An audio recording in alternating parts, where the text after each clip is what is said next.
Kanye West, born June 8, 1977 in Atlanta, Georgia, and raised in Chicago, Illinois, wasn't just another rapper. He was a visionary who blended soul samples, raw lyricism, and unapologetic confidence to change music forever.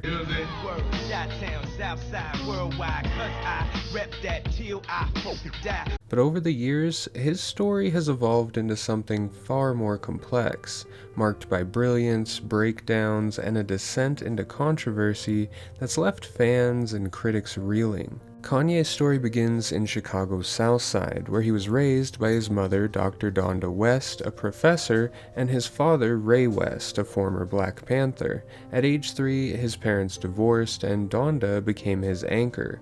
Kanye showed early creativity, writing poetry and rapping by age 8.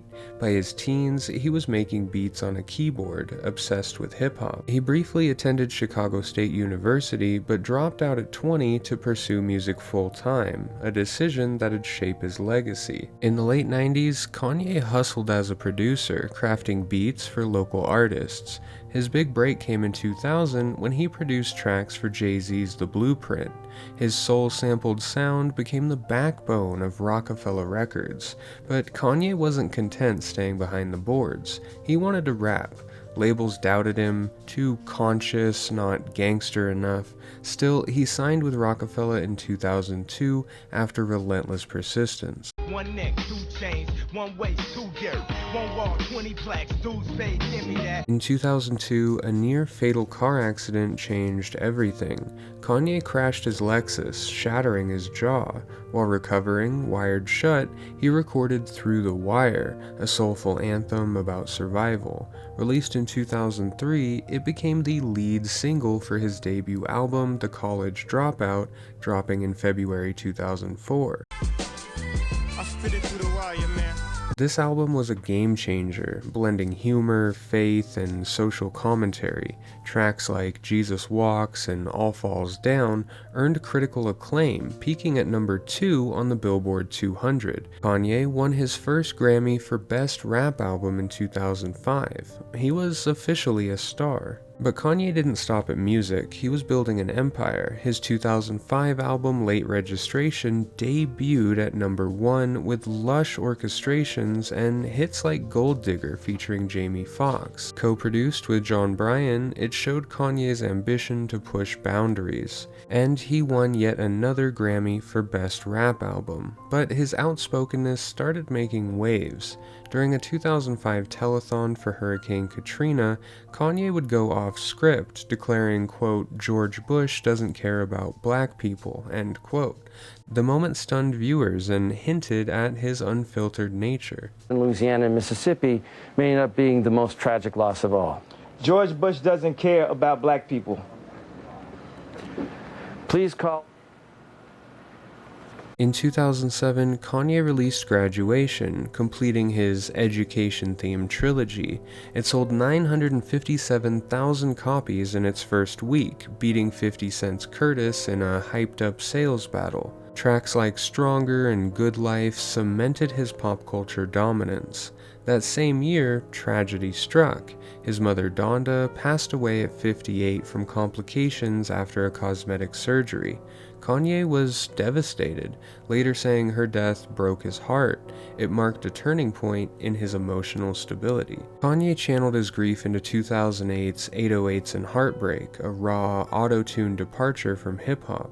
Songs like Heartless and Love Lockdown explored loss and heartbreak, influencing a generation of artists like Drake. Despite mixed reviews, it went platinum. In 2009, Kanye's ego clashed with pop culture when he interrupted Taylor Swift's VMA acceptance speech, saying Beyoncé deserved the award. I'm really happy for you. I'm gonna let you finish.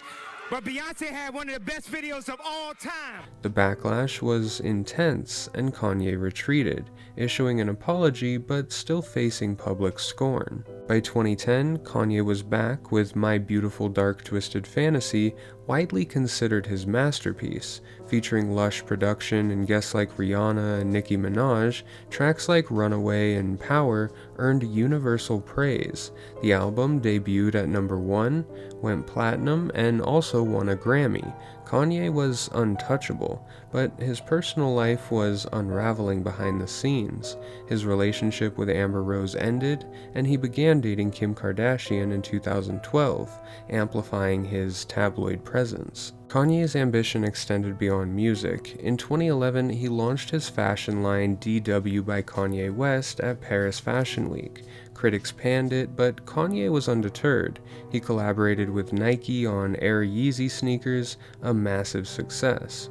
In 2013, he signed with Adidas, launching the Yeezy Boost line in 2015, which revolutionized sneaker culture and became a billion-dollar brand. But Kanye's behavior grew erratic. In 2013, he ranted on Sway in the Morning, claiming the fashion industry blocked him because he wasn't, quote, their kind. In 2016, Kanye released The Life of Pablo, a chaotic, gospel-infused album with hits like Ultralight Beam. It debuted at #1, but its messy rollout, constant tweaks post-release, mirrored Kanye's mental state at the time. That November, he was hospitalized for a psychiatric emergency after erratic behavior during his St. Pablo tour. Diagnosed with bipolar disorder, Kanye later claimed it was a misdiagnosis, saying in 2024 that he was actually autistic. Either way, this period marked a visible decline. He's gonna say things the perfect way, the right way, but I'm gonna say how I feel. West then walked out mid-concert and cancelled all remaining dates of the tour without giving an explanation. Kanye's political stances added fuel to the fire. In 2018, he visited the White House, praising President Trump and wearing a MAGA hat, alienating many of his longtime fans. He claimed it was about free thought, but the backlash was swift. That year, he released Ye and Kids See Ghosts with Kid Cudi, both critically praised but overshadowed by his politics.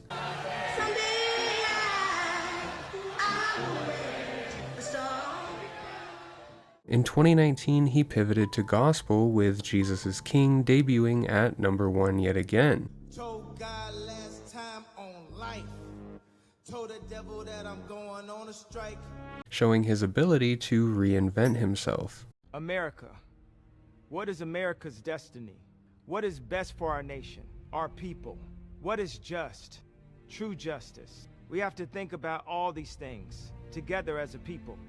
To contemplate our future, to live up to our dream, we must have vision.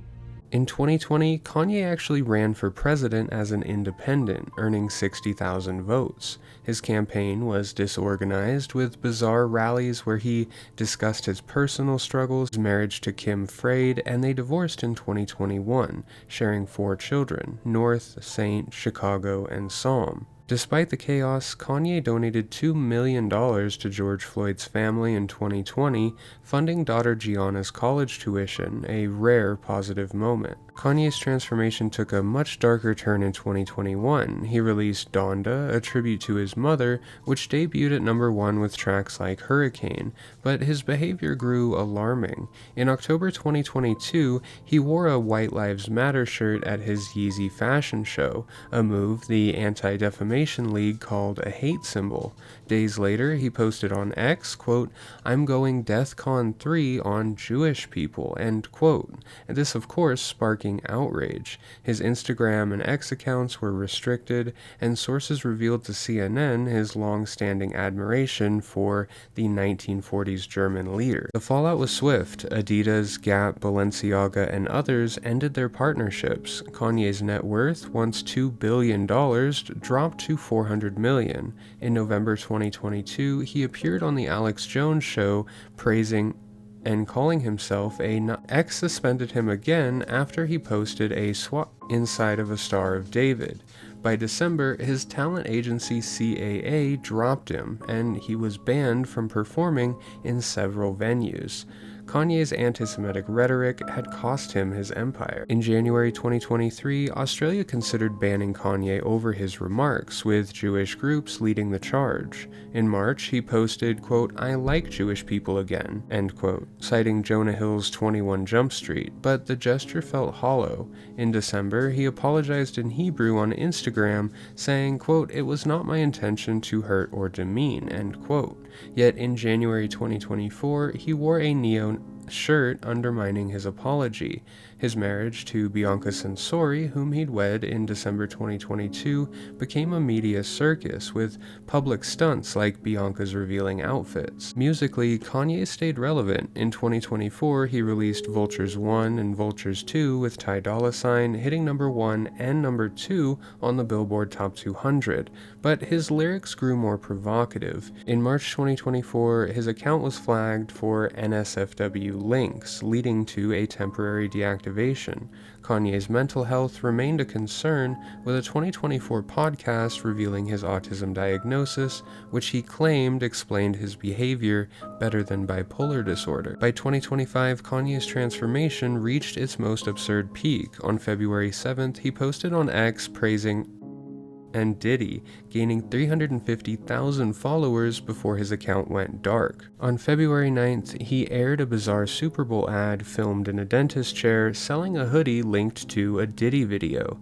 The next day, his Yeezy site sold an HHO1 swat shirt interpreted as Heil Hit, prompting Shopify to shut it down completely. He was sued for wrongful termination by a former employee alleging anti-Semitic texts, and his agency 33andWest dropped him. At the Grammys on February 2, 2025, Kanye told Bianca to remove her coat, revealing a sheer dress, and posted, quote, "I have dominion over my wife," end quote. In March, he released World War III with lyrics like, "I'm anti-Semitic fully, how am I acting like Hit?" Under the alias Ye, he teased an album initially called World War III, later renamed Cuck, featuring tracks like Hail Hit.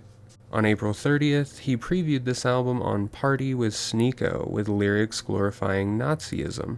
On May 7th, he shared a music video for the song, ending with a 1935 speech from that leader. Kanye's actions drew universal condemnation. The ADL called his rhetoric dangerous, and fans grappled with separating his art from his behavior.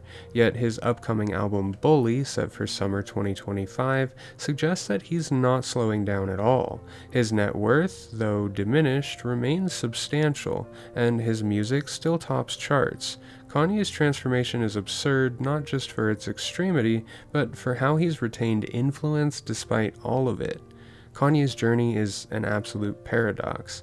He's a genius who reshaped culture, music, fashion, even discourse, but his descent into racism, anti-Semitism, and provocation has tarnished his legacy, from the College Dropout to Heil Hit. His transformation reflects a man wrestling with trauma and an unchecked ego. What's next for Kanye? Will he redeem himself or double down even further? Only time will tell. Share your thoughts in the comments. What do you make of Kanye's transformation? Don't forget to like this video, subscribe, and hit the bell for more deep dives.